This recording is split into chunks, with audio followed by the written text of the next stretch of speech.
It just seemed to always work best for me. I've tried every routine there is over 25 years of training, and this is what's kind of fell into my pattern.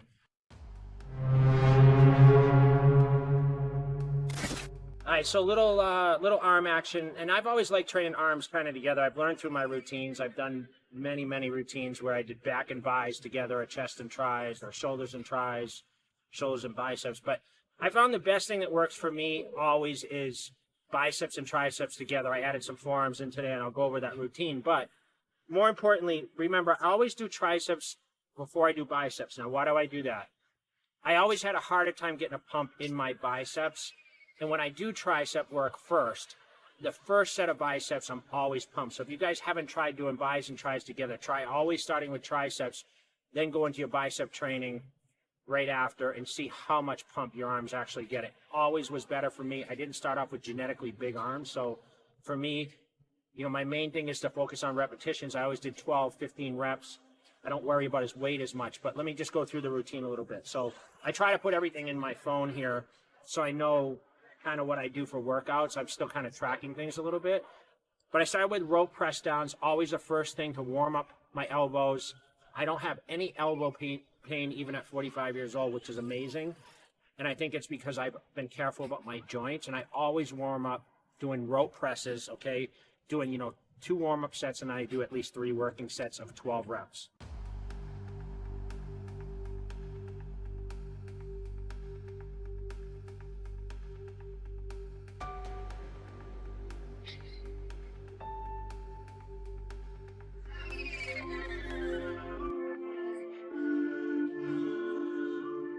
Okay, press downs came next. So I did press downs. You notice I lean in on these.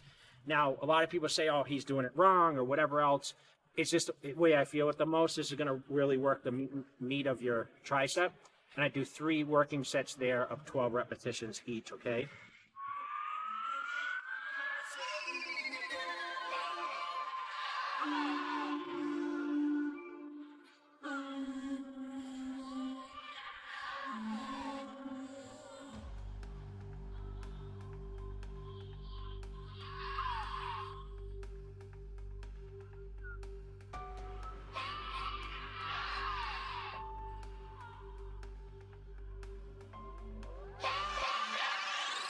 Next exercise was a close grip bench press.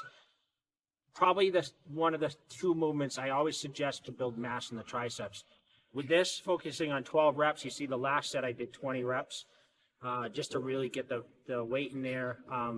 We really feel it because I'm not pushing extreme amounts of weights. I used to go up to 400 pounds on this.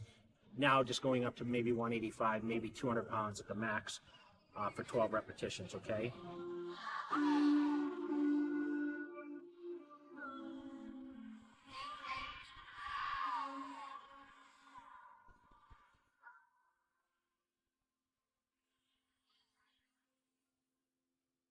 Then I did the hammer dip machine, okay? Now, sometimes I do body weight dips. Sometimes I do, like, you know, machine dips, whatever. This is a hammer strength machine where you get into the machine and I do 12 reps. I did 3 sets there.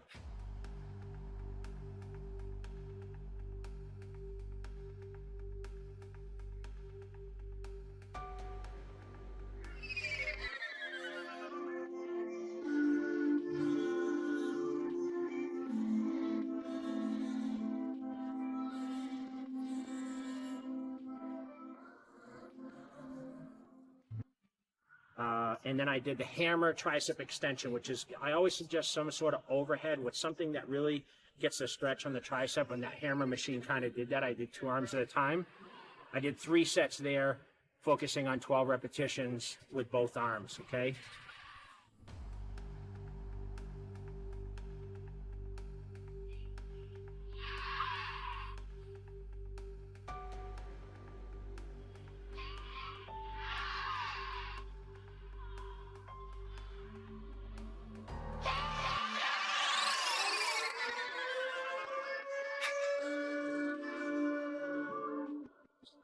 Next into biceps, okay? We've rolled first to the bar, the cambered bar curl, okay? I did like 5, 6 sets with that. I did a couple warm-ups, then I went right into those 12 repetitions. Pretty simple movement, you know, little body motion, but that's just the way I train mostly.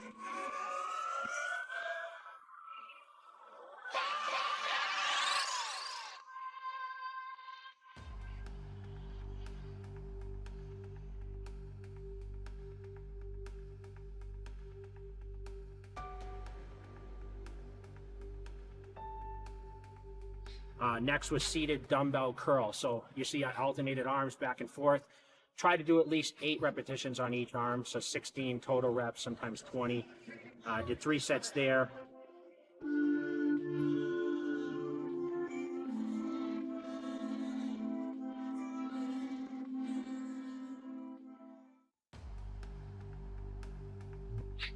And then I did spider curls, which is the incline bench, and I leaned in. This is really, really isolateral like movement for each arm.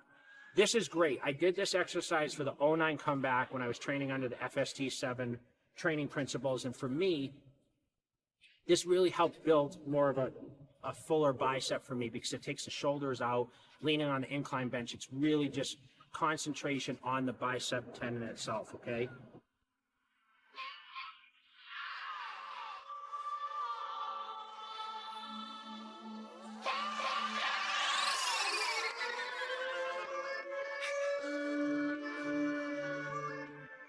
And then we went over to the preacher hammer machine. Okay, I did 2 arms with this. Sometimes I do 1.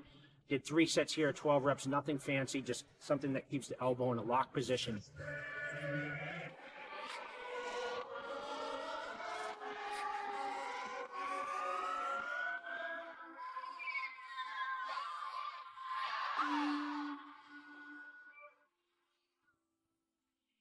After that, we rolled into something that's usually left out of routines, and that's the forearm training, okay? I've lost some forearm size when not training as heavy. I think indirectly when you train a lot of heavy back movements, you get a lot of forearm development, especially like really with the brachialis area. So with this, I did behind the back curls, okay, which those really, really stimulate this thickness in this part of the forearm, okay? You can also do wrist curls on a bench. I did 12 reps. I did 3 sets of those.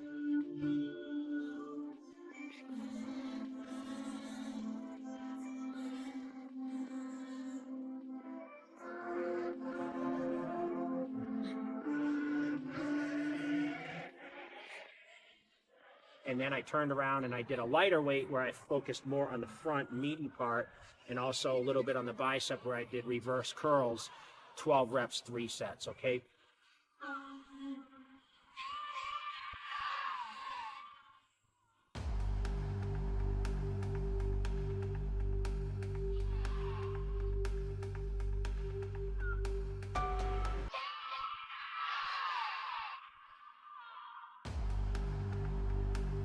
Pretty simple. All you really need to end your workout, I mean, I would always suggest throwing some forearm work in there if you have underdeveloped forearms. Really makes the arm look more fuller, especially you competitive people. And that suggestion of bis and tris together would be, I think, ideal. And, you know, I can talk more about that in later videos, but it just seemed to always work best for me. I've tried every routine there is over 25 years of training, and this is what's kind of fell into my pattern now as I continue to train and trying to keep, you know, keep fit. So if you're not subscribed to the channel, hit the subscribe button now and keep watching for our content, man. Thank you guys so much for the support.